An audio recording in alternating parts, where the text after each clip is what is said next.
देशभरात वकिलांवर या ना त्या कारणानं हल्ले चढवले जात आहेत। अशामध्ये दुसऱ्यांसाठी लढाई लढताना या लढाईत वकीलच भरडले जात आहेत। त्यामुळे हे क्षेत्र सुरक्षित नसल्याची भावना आता वकिली पेशा सांभाळणाऱ्यांमध्ये निर्माण झाली आहे। आमचे ॲडव्होकेट मित्र ॲडव्होकेट साजिद शाह हे जळगाव कोर्टात काही कामानिमित्त गेले असताना त्यांच्यावर प्राणघातक हल्ला काय आरोपींनी घडवून आणला। ते ताबडतोब अंबळनेर पोलीस स्टेशनमध्ये फिर्याद दाखल करण्यासाठी गेले असताना DYSP रमेश पवार हे स्वतः तिथे आले।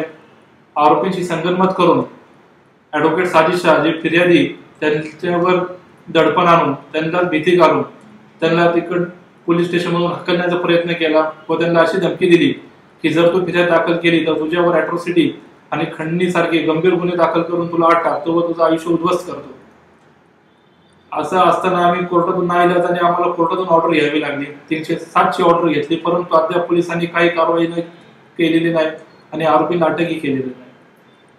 सुप्रीम कोर्ट अशा केसेसमध्ये सुप्रीम कोर्टाचं म्हणणं आहे की advocate is a priest of temple of justice. तर अशा आजच्या परिस्थितीत जर ॲडव्होकेट न्यायासाठी लढणारे जर सुरक्षित नसतील तर ते प्रॅक्टिस कशी करणार। यासाठीच आम्ही सुप्रीम कोर्ट, नरेंद्र मोदी आणि लॉ मिनिस्टर रविशंकर यांना निवेदन पाठवलेले आहे।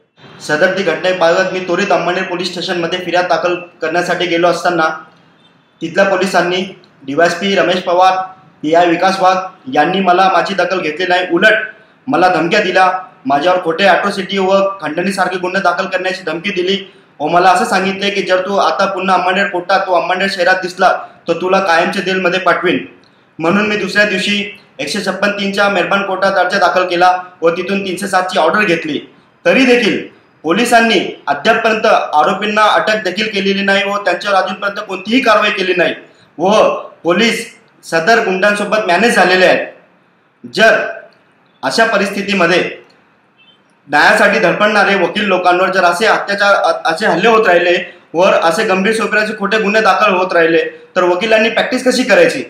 अशा हल्ल्यानंतर पोलीस प्रशासन असहकार्याची भूमिका घेतात। अशा घटनांमध्ये आरोपी विरोधात अजामीनपात्र गुन्हा दाखल करण्यात यावा आणि वकिलांना सुरक्षित वातावरणात आपलं कर्तव्य पार पाडता यावं असं या निवेदनात नमूद करण्यात आलंय। Sharp news, Pune.